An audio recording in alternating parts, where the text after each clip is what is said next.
Hello, I'm Tim Harris. This is Julie Harris, and this is Real Estate Coaching Radio. That's right. So make sure that you hit the subscribe button so you won't miss any future episodes. Thanks again for popping by. Hit that like button, and don't forget to leave your comments and questions so we can get right back with you. We will. Thank you for continuing to make our podcast, Real Estate Coaching Radio, the number one listened to podcast for real estate professionals in at least the United States.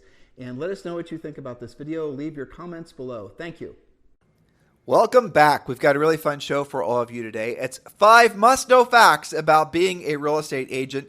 And for those of you who are already real estate agents, been a real estate agent for a long period of time, I think this will be a good show reminding you of things that hopefully you haven't forgotten about, about being a real estate agent. Before we get to point number 1, I wanted to do a quick announcement. The rumor is true. We are going to be providing at least 250 live meetup events around the United States, and it looks like we're going to be expanding these to Europe as well.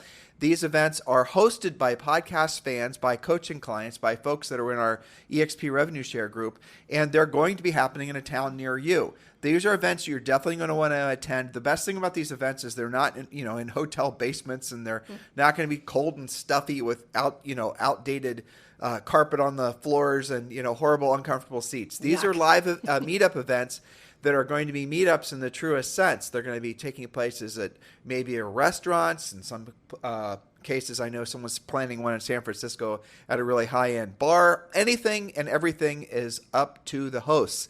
Would you like to be a host of one of our meetups? Would you like to attend one of the meetups? The link is below. And these meetups are going to be happening throughout the year, and we strongly encourage you to attend in the very least. And when you go to the website, if there's not a link, if there's not a meetup in your local community already set up, go ahead and propose a meetup. And I've already authorized our events team to approve every single proposal I approved for today. So if you are, thinking about doing an event, you think maybe your community's too rural or you're not finding one that's near your rural community, it doesn't matter, propose one and we'll help promote the event for you. So in other words, we're going to be announcing the events throughout the year. We're going to be highlighting some people that have successful events, and then we're hopefully going to be ringing the bell for more people to show up at your meetup events. Now, why are we doing this? Because, and by the way, nothing's for sale. You're not going to show up and all of a sudden, walk down the hall of vendors or anything like that. These are just casual meetup events of like-minded folks that happen to all be, associated or attached somehow to Julie and I.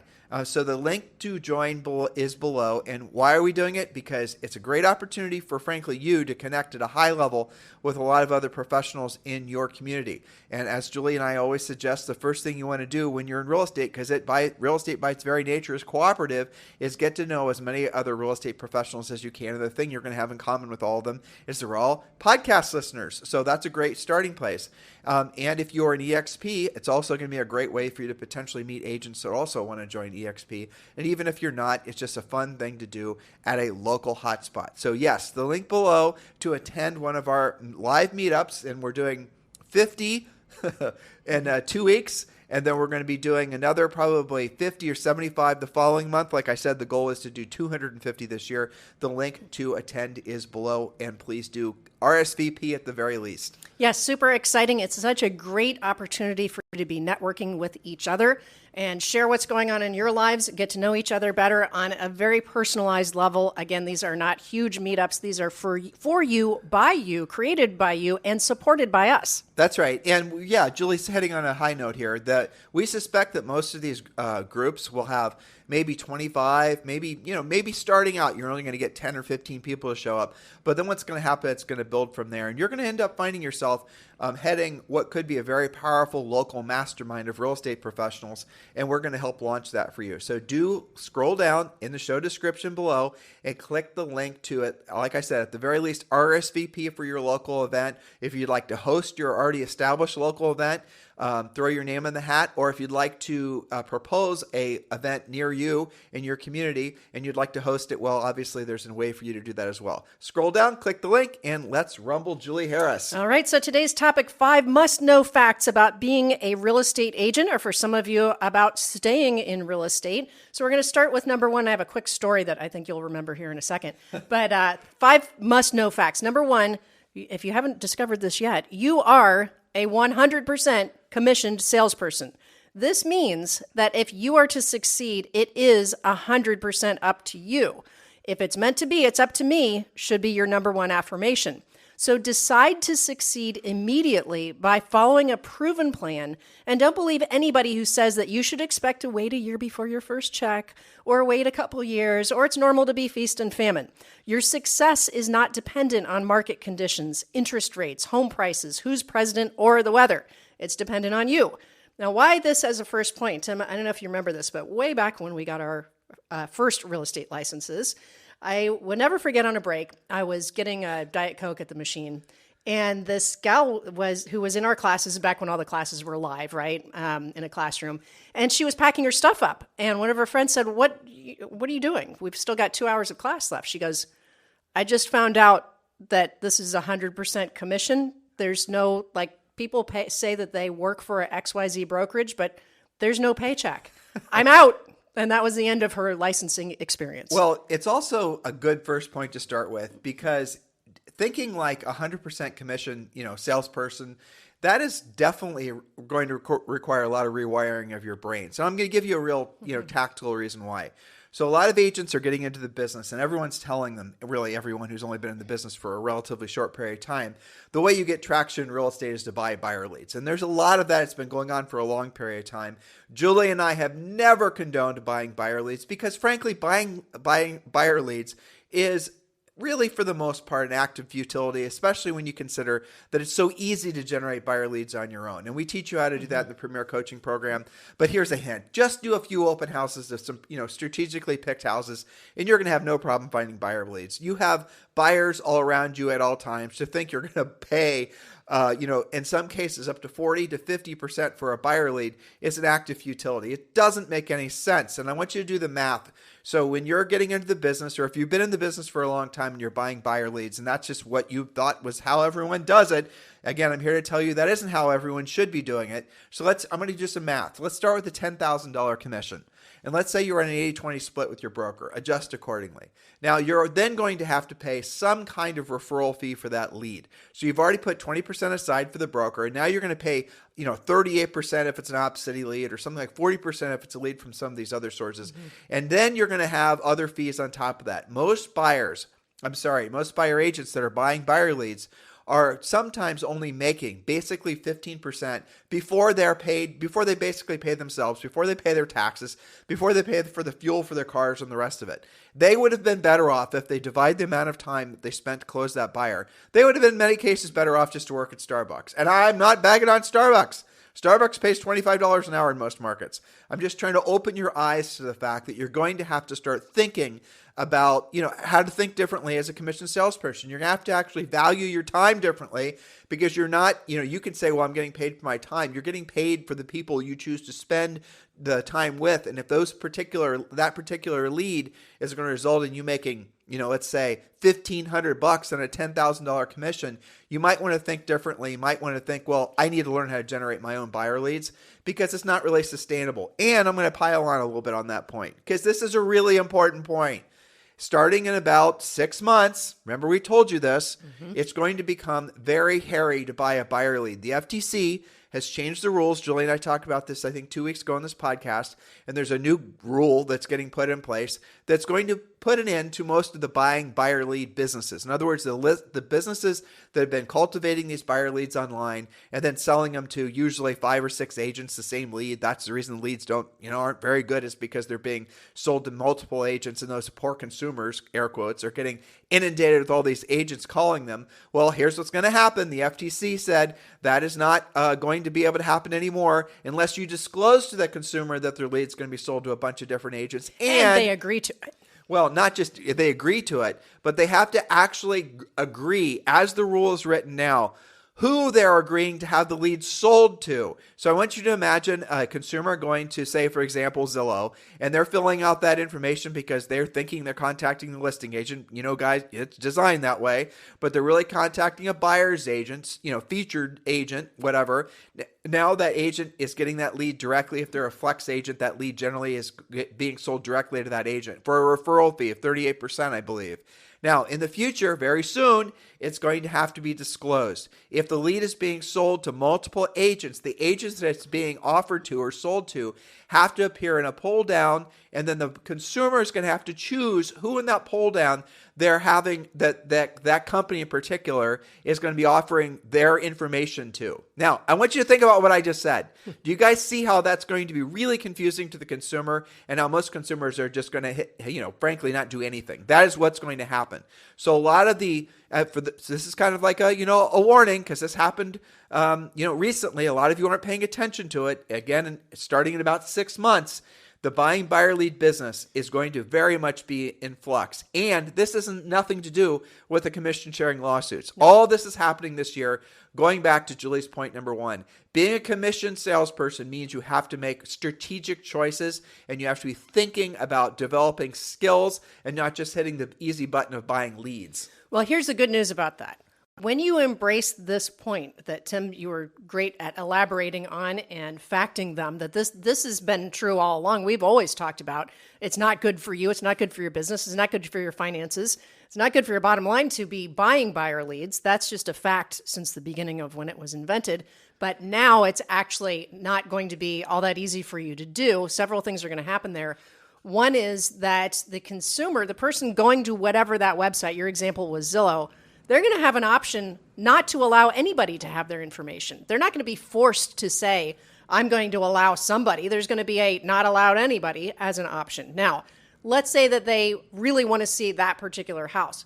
They're going to opt to talk to the listing agent, which means it's even more important than ever for you to be the listing agent and to lead with that. Now, you guys think that the commission sharing lawsuits are the big threats to buyer agency? No, They're not. Is it. This is it. This is the monster. This is the zombie apocalypse, what we just described for you. But you still have time to get your acts together, frankly, and learn how to generate your own leads. So you got to keep your head screwed on straight. And remember that early movers always get huge advantages. In other words, if you learn how to generate your own leads now, and you do not decide to wait around to see if, what Julie and I the picture we just painted for you becomes a reality, well, you're going to have an advantage in the marketplace, as all the other agents you've been competing with now are having to play catch up. And a lot of them won't catch up. They're going to unfortunately suffer because they didn't know what we just said is true. Other brokers, other podcasts, other YouTube people, they're not talking about this, are they?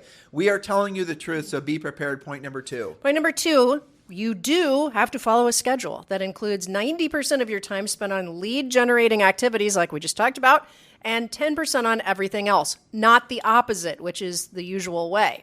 You must learn to generate business in the most efficient way possible with the least speculation and expenditure on your part.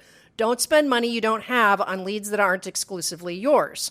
So your job as a 100% commissioned salesperson is to lead with lead generation. Every commission earned starts as a lead. The only things in your schedule should be lead generation, furiously fast lead follow-up on those leads, pre-qualifying, presenting, negotiating, and closing, lather, rinse, repeat. Now, the fact is, most days you're not going to have presenting, negotiating, and closing. That doesn't happen all day, every day, which means you go back to leading with lead generation. So there are a ton of people on YouTube that are telling you right now, and I watch these videos too, and they're saying, well, why would you want to, so here's what they're suggesting. Make a bunch of YouTube videos, do a bunch of social media, get people calling you, do a bunch of Instagram ads, work on LinkedIn, make it so that you become the local expert. And you know what? They're right. Over time, if you do enough of it, it'll probably work. And I'm going to say probably with air quotes. But over how much time? And how much time do you guys have to wait to generate one lead from all these passive lead generation activities?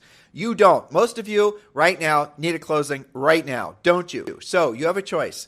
Are you going to be a proactive lead generator, or are you going to be a passive lead generator? In other words, a passive lead generator is somebody that's hoping and praying that some marketing effort or branding effort or advertising effort that they're doing eventually works into some sort of consistent lead generation thing. And they fool themselves into believing, well, all my TikToking and all my Instagramming is going to somehow create this tsunami, this enormous mountain of branding for me that I'm going to be the only person they think of when it comes to actually thinking about buying or selling real estate. Well, it's not true.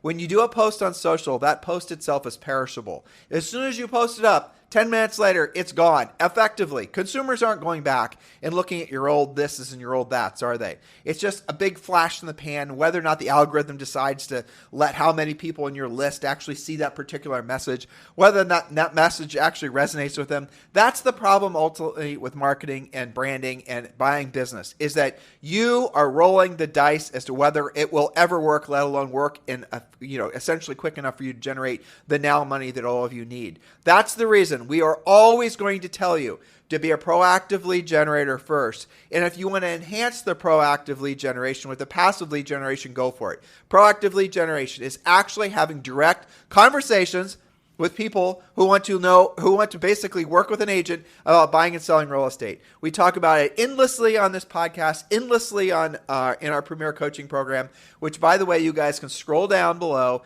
and you can join Premier Coaching for free, right? It's in the same section where all of our notes appear. So scroll below, read the notes, join Premier Coaching, and we'll teach you how to be a proactive lead generator. If you are tired of struggling, wondering where your next paycheck is going to actually come from, if you're tired of hoping and praying that the lead generation widget that you're subscribing to, the latest shiny object you got some email or text from, is actually going to be what you've been looking for, if you're tired of actually running a air quote business like that, why don't you learn how to be a proactive lead generator and be in control? So I'm going to give you guys an example. Chuck Williamson, we talk about him on this podcast occasionally because he's a really great example.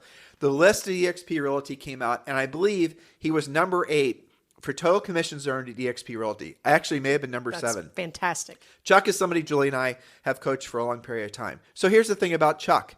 All of his business comes from proactive lead generation. And I kid you not, when he joined eXp Realty, I had to show him how to use Facebook. He'd never used Facebook. And he's in his mid-40s. And doesn't have a big team. Yeah. Oh, you know what? Last time I said he's in mid-40s, he corrected me and said he's 43. Oh, okay. Well, but that was last year, so technically, now Chuck. You're right. So if you're listening, Chuck, technically you're now in your mid-40s, right? But that is how he does his business. And Chuck earns, I'm not going to say, but a significant amount of money, 100,000 agents at eXp, and he's number 7, so you can do the math. And he does it all from proactive lead generation. He does it all from furiously fast lead follow-up, all because he knows how to pre-qualify.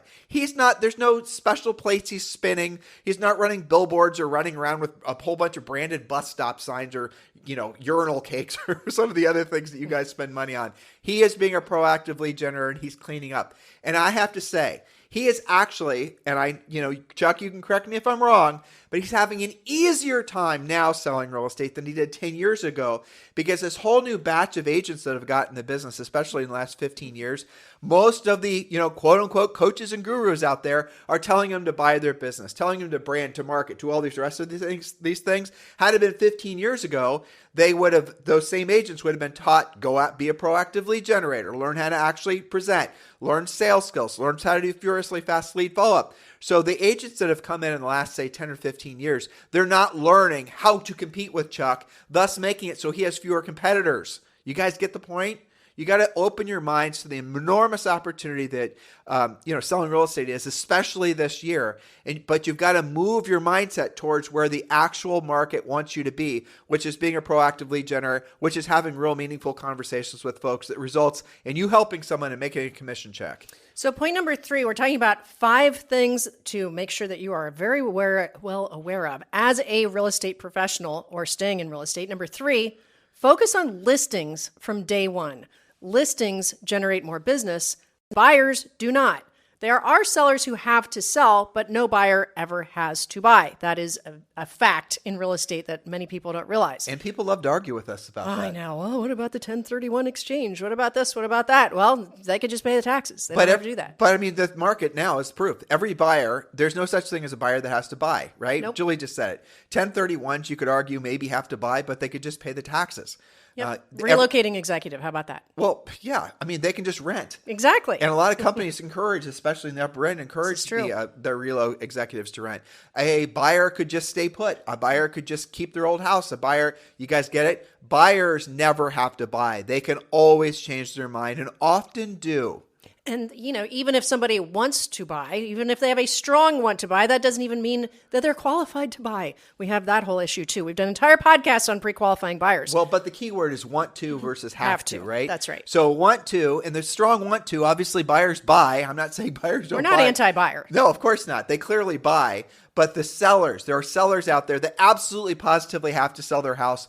The option of selling the house or not selling the house is far more onerous than the option of, keeping the house. Did I say that right? That's right. And really the point about number 3, focusing on listings, are that listings generate more business. Buyers, maybe they personally buy, that's one transaction. There's no guarantee that they're going to keep generating for you. But maybe that buyer also has a house to sell. It depends, exactly. So that's why we have to lead with listings. In order for you to be an absolute listing machine, you'll need to have a pre-listing package, not just the one your company gives you, but one that's unique to you, that is proven for you. A listing presentation, a buyer presentation, especially now, and pre-qualification scripts. Don't wing it and expect to be successful. That'll probably work for most of you 2 or 3 times. Maybe if you're lucky, a few more times, and then you're going to find out you've got to be more professional. So get the help you need before you actually need it so you don't waste time failing. And I'm thinking about agents that were sailing along, no problem, past clients, center of influence, people in their sphere. They've popped a few deals, especially when the market was hotter. But now they've got to go out and hunt for more business. They might have to compete. And because they've been, pretty successful with people they know, they make that assumption until they're having to go on an appointment where maybe the spouse also has some contact. And maybe now you've got to compete. And maybe even on a buyer side, on a buyer side, you have to present your value now because all that's changing as well. So you have to have these presentations before you need them. That's right. Point number 4, Julie Harris. Number 4, you have to make more contact more frequently than you think to a greater variety of people to get consistent results. A contact is a conversation about real estate with a decision-making adult. 10% of your database should transact with you yearly or refer somebody to you who does. This means that you have to be contacting them regularly as well as expanding your database for these rules to work. So much packed into that. So First of all, generally speaking, you're going to get 3 transactions from every sale. Buyer or seller side should create other transactions if you ask. Not just automatically. When you ask. When you ask. Right. Well, if too. Yeah. But Julie likes when, right? When you ask, and you ask in such a way that you feel comfortable asking, but at the same time so they feel comfortable actually helping you, then you're going to get referrals. If you just think you did a great job, so-and-so loves you, blah, blah, blah, blah, and they're going to start sending me referrals, no, they won't. You have to tell them that you want referrals. You guys are thinking, well, Tim, what are you talking about? Of course they know I want referrals. No, they don't. You have to ask. Because otherwise they're going to think, well, you know what? Bob just sold my house, but he did a great job, man. I love Bob. I'm going to tattoo a Bob on my butt, right? But the fact is that Bob must be really busy. He didn't call me. He doesn't ask me for business. Yeah, I get Bob's, postcard in the mail, and I get his tchotchkes that he occasionally drops off on my doorstep, forget-me-not seeds in April and whatnot. But he's never actually called me. He's never actually called me and, checked in. They don't consciously think like that. I'm not saying that, but that is how they actually think. And if you are out of the habit or never have actually made direct contact with your centers of influence and past clients, for example, you can jump right back in there because for the most part, you jump right in and you use one of our scripts and you're bringing something of value to that call. And then you end the call with, oh, by the way, Julie, who do you, before I forget to ask, who do you know who's thinking about buying or selling real estate in this market that I should be helping? In the call like that, you guys can iterate on that as much as you want. And you will be surprised how frequently, after you've shown your willingness to actually follow through and call them on a regular basis every single month, you'll find that they'll start bringing you leads or send you leads in between your calls. And notice what I just said. Call, conversation, the phone, or you can even FaceTime them. It's all good. But that costs you nothing. Well, Tim, what are you saying? My time took me, basically was something. Yes, but you're making a contact to somebody. You're talking with them, or maybe you're looking at them. How much more powerful is that for you versus receiving something in the mail? How many emails have you gotten just today? How many texts have you gotten today? How many different times have you marketed to today? Billions and billions of times. But how many times has someone actually called you and made direct contact with you? That's the reason that the agents that are being proactive lead generators are kicking butt right now because everyone else is being passive. Well, that's very well put. And I come to mind John Salmon in the Panhandle of Florida, one of my elite coaching clients. He's excellent. He is excellent. And one of the reasons that he is excellent is that he is not weird about what you just described. He has normalized asking for business. He has worked it into his conversation. Yes, he's using scripts, but he doesn't sound scripted. He's not weird about asking for business. He could be anywhere talking to anybody and he's talking about real estate. Well, Rob Johnson, who I believe is still the number one agent in Greenwich, Connecticut, you know, and we coached him for a long time. Fantastic. One of the, frankly, one of my favorite past coaching clients. But here's the deal with him. So he wouldn't call. He told me straight up when I had our first call. He also coached him as well. He said straight up, I am not ever going to do, he didn't say it like this, but basically I'm never going to do any proactive lead generation. So he said, I will never actually make a phone call to anybody. He said, my neighbor could have their house for sale by owner and I'm not going to ask them about their house. Okay. That's kind of I'm not going to cold call. Exactly. Yeah. That was the mindset he had. And we said, okay, fine. What will you do? And then he started rattling off all the things he'll do. He'll socialize, socializing through golf, and he belonged to a shooting club and a cigar smoking club and all these other types of things. So he was making contacts with people, and he was actually scheduling those contacts and doing them on a regular basis. But what he wasn't doing was he wasn't reminding them that he was in the real estate business and would welcome new opportunities to help them or their friends or family members. Soon as he started doing that, his business took off. Some of you guys know Rob. You've heard Rob speak before. He will tell you exactly what I just said. Because otherwise, he's playing golf with somebody at some fancy Greenwich country club or whatever. They're going to assume that he's super busy. Otherwise, he wouldn't have time to take off and play golf in the middle of the day. They would have assumed that he's selling in Greenwich where the average sale price is probably close to $20 million. Yeah. They would assume, well, he doesn't need my business. I'm not going to, ask him for, I'm not going to try to send my I only have a $5 million house. Maybe he only deals with the ultra wealthy. And that was another problem he had too, right? Sure. They were pigeonholing him, right? Perception. Soon as he started saying, oh, by the way, who do you know who's thinking about buying or selling? He changed it, obviously, a little bit. Robized it. He's British, so it sounded a hell of a lot more proper than the way I'm selling it. Or saying it. But he said, listen, by the way, who do you know who's thinking about buying or selling real estate in this market that I should be helping? As soon as he started doing that, and by the way, one thing Rob did start doing, and remember he told me he'd never made proactive lead generation calls. Right. He actually started calling his centers of influence and past client list. Rob, if you're listening, you better still be doing it. So that was basically what all of our coaching was about. But he became more comfortable doing that. Well, because he was calling them, because after he went through the initial stage of hell no, I will never do it, and then he started making the calls, and as soon as he realized that the people weren't going to bite his head off. And he was getting results from it. And he was getting results. Well, guess what? The results made it so he was addicted to actually doing more of it. And people, he tells me this story, that people got so expectant that he was going to ask for referrals. When he would ask his version of, by the way, who do you know this thing about buying or selling real estate in this market that I should be helping? They would oftentimes finish the sentence for him. So it became kind of a joke. But the reality of it is it totally worked. And he had one of the most expensive, I think he sold a house for $50 million. That's amazing. And it was a referral, not from a consumer, but actually from an agent in New York, from Manhattan, who he also had asked for business, networking. Well, so here's the thing. You said a lot, and we've been sharing a lot about our coaching clients who don't just say, hey, that was a great podcast, it was a great coaching call. They're actually living the life. They're doing something about it. Well, they're the ones that have joined coaching. I mean, absolutely. This podcast will be downloaded and listened to by 15, 20,000 different agents.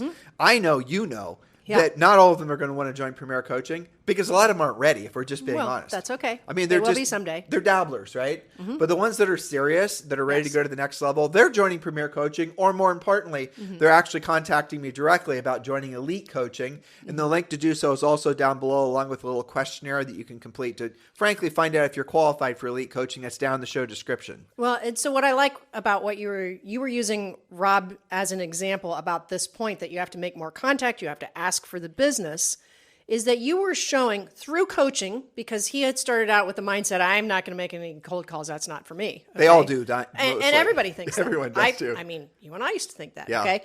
And so because of coaching, because of your conversations, you helped him work that out and find his way of doing it. This is a lot of work that we do in Elite Coaching.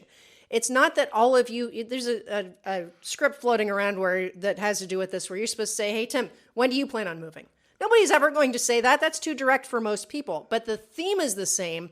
Ask for business. So Rob first did it in person, and many of you listening are going to be way more comfortable. John Salmon that I mentioned in Florida, he's more comfortable doing it in person.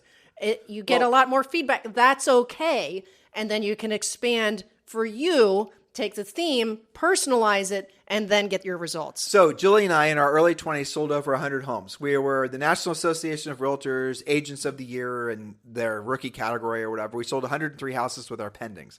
How did we do it? People still ask us to this day. We were proactive lead generators. And the point Julie just made is we were actually a lot of for sale by owners. We were going after for sale by owners that had to, and we'd knock on their door. And we were working with a lot of buyers because guess what? We were doing a lot of open houses of the other for sale by owners that we got to list with us. And a lot of the for sale by owners that we were selling, you hopefully not be surprised when I tell you this, they were actually looking to move up and buy a house. So we knew that every FSBO we were going to do was usually result in 2 transactions. At least. And a lot of the listings of those homes that we originally, that we were listing, we were ending up selling those to our own buyers. You guys get it? That's how simple this business is if you don't let it be complicated. And Julie and I have been listening to a lot of podcasts and reading a lot of books lately, and we're doing a great podcast Julie's writing about Charlie Munger. And the first point she was telling me about on our walk today, or yesterday actually, was basically don't overcomplicate things. Yes, you don't have to know a ton of stuff about a ton of things, but you do have to whittle down your specifics for you that's going to work for you on a daily basis. So smaller things that are very succinct. I've been working with, I did a bunch of calls today with elite coaching clients on that. I'm working on that personally and getting that down into something you can really concentrate on and execute on and not feel like you have all these thoughts floating around. What am I supposed to do today? No, you know exactly what you do based on your plan. Well, because you feel, when you're getting results, you actually feel differently. When you do an activity that you know is going to result in, essentially building forward momentum, the activity itself feels different. And I'll give you an example. So does it feel different for you to have a meaningful conversation with 5 people about buying or selling real estate? Just the actual act of having a conversation following one of our conversation outlines, aka scripts, that results in you at the very least having meaningful conversations that may or may not result in a real estate transaction. Maybe you even generate a lead from it. Doesn't that very activity feel significantly more powerful than doing 5 Facebook posts or even making a YouTube video? Of course, right? But our effort, that effort that you're going to put forth, it is going to have a greater impact because you're cutting out the middleman. You're cutting out the YouTube and the Facebook and the Instagram and the direct mail. You're removing the speculation. You're not worried about hacking the algorithm so maybe your video gets shown. You're calling the person that actually probably wants to do a deal, if not now, sometime in the future. Do you guys get it? So why aren't you doing it? You're not doing it because you don't know how to do it, because you're talking yourself out of doing the real work of real estate. And I want to be super clear. Julie and I are huge advocates of branding, marketing, and social media. We do a ton of it, don't we? But we know that ultimately the most successful agents that we coach, that we've ever coached, are always proactive lead generators, and they enhance the proactive lead generation with the passive lead generation. So if you have to choose between doing one of the two, you do the proactive lead generation, and then you can even, Chuck doesn't do any passive lead generation. But a lot of our most, I say sophisticated agents, what they're doing is they specialize in a geographic area, generally speaking. They're definitely proactively lead generating into that market, and they enhance it with passive lead generation. So they might run specific Facebook community ads to the people that live in that overall community. Or they might do, meetups, or they might do other things, right? So what they're doing is they're reinforcing their passive lead generation with the passive lead active with passive. Oh, sorry, I got it backwards. And then what happens is when they do make that proactive lead generation contact to that person, the person may already have some level of familiarity with them because of the passive lead generation. You guys get it? But if you want to know why your passive lead generation sucks, it's because you're not doing the proactive lead generation. Some of you have spent countless amounts of money and time and effort trying to build your brand, and good for you. Now the way to actually, make it work, to make everything click, to make it so you actually get paid for all the effort and the money you put into it, is start making the proactive lead generation contacts. That is the key to your success. Well, very well put. Our final point today, our 5 points of realization for being in real estate. Number 5 is a mindset point. Your mindset has to be that you are in real estate, not that you're trying it out, dabbling, seeing how it goes, or waiting for the market to change so you can be transactional. Agents who are 1 foot in, 1 foot out never succeed, or never succeed for long. They might do a handful of deals, but if you're dabbling, now let me set that aside for a second. if real estate is your side hustle, it's your part-time thing, and you're working a full-time job, I'm not necessarily applying this to you, okay? I'm talking about somebody who has said real estate is my living, but mentally they're not quite there. They're not all in. They've claimed that it's their living, and yet they're dying not selling real estate. Well, exactly, because their head's not in the game. Well, it's because they're not willing to do what they don't want to do when they don't want to do it at the highest level. Right. Because no one other than Julie and I actually will tell you guys that. Well, and you listened to an interview with Arnold Schwarzenegger today. It's a great interview. I'm not done with it yet, but he says the same thing. He actually has his own iteration of that, right? Yeah, absolutely. And so does Mike Tyson, by the way. You know, if you want to actually win consistently, if you ever want to have increasing levels of success in your business and personal life, Mike Rowe, I listened to a podcast with him the other day. You have to do what you don't want to do when you don't want to do it at the highest level. Usually over long periods of time, far longer than anyone will actually admit to. Yes. And that's the unfortunate truth. But if you want ever increasing levels of success in your business and personal life, say it with me. You have to do what you don't want to do when you don't want to do it at the highest level. And maybe that means you're going to have to learn how to be a proactive lead generator. Maybe that means you're going to have to learn how to pre-qualify or present. But once you master the skill, your life becomes so much better. It does, and it's funny, the interviews that you just mentioned and the one I was talking to you about Schwarzenegger, when I was in between calls talking to you about that, you said something, you know, isn't it interesting that success leaves breadcrumbs, success leaves clues? All of what you just rattled off, they all have the same thing as what you just said, do what you don't want to do when you don't want to do it. One of the things that I noticed is this point, number 5, you've got to be all in to the point where it's not acceptable for you to not do it. Things like following your schedule, making your contacts. It's revolting. It absolutely makes it so that you are feeling like the biggest loser ever if you haven't done that particular activity that particular day. That's right. And so that means you've got to disallow yourself from not doing that, right? I've had a lot of coaching calls about, you know, we're resetting some goals and things like that. Life becomes easier when you just do the work and you don't make all. I listened to another thing that was talking about how stressful it is to your brain to have to make all of these micro decisions, decisions all day long. Am I going to prospect or not? Am I going to call that person back? Am I going to take care of that inspection or not? Am I going to get out of bed on time? Am I going to go to sleep on time? Am I going to run around in my pajamas today or not? Okay. These are all little subconscious micro decisions that are eating up your life's energy. When you remove that, and one of the things that Arnold said on his thing was, when I wake up, I don't think. He said, I just do. I have a morning routine that works for me and my family. I wake up, I turn the coffee machine on, I feed my animals, I go work out, I do this and that. I don't give myself an option for every day to be different, for me to do it or not do it. I don't think, I just do it. And I think that that's a common thing for us, for our podcast listeners. I can't wait for them to all meet each other because they have so many great things that they can discuss. They can ask each other, what's your most proactive lead generation that's working for you? Tell me about your morning routine.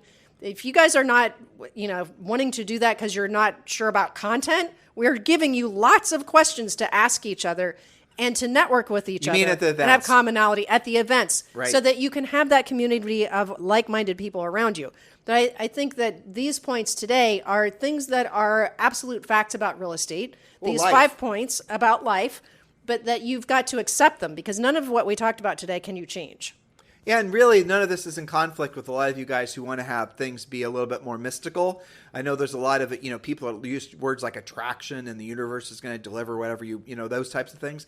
Everything we're saying is actually 100% in alignment with that. Just a lot of you just need to realize that it's the amount of action you take that's going to result in the amount of attraction that you absolutely manifest in your lives. That is really, at the end of the day, what the bottom line is. So listen, thank you for keeping this the number one listened to daily podcast for real estate professionals in at least the United States. Scroll down, register RSVP for the local meetup that we're doing in your market. If you're not finding one already established for your local market, then let's establish one. Go ahead and click the button to propose an event. And I've already told our events team to approve any proposed events. And also, while you're there, make sure you jump into Premier Coaching. It's the next natural step for all of you in this very turbulent, very exciting, rapidly changing real estate market. Have a fantastic day. We'll talk with you on the show tomorrow. Hello, thank you for having watched this video. Please remember to subscribe to our YouTube channel.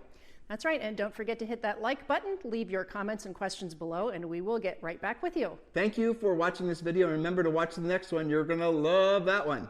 This podcast is a part of the C-Suite Radio Network. For more top business podcasts, visit c-suiteradio.com.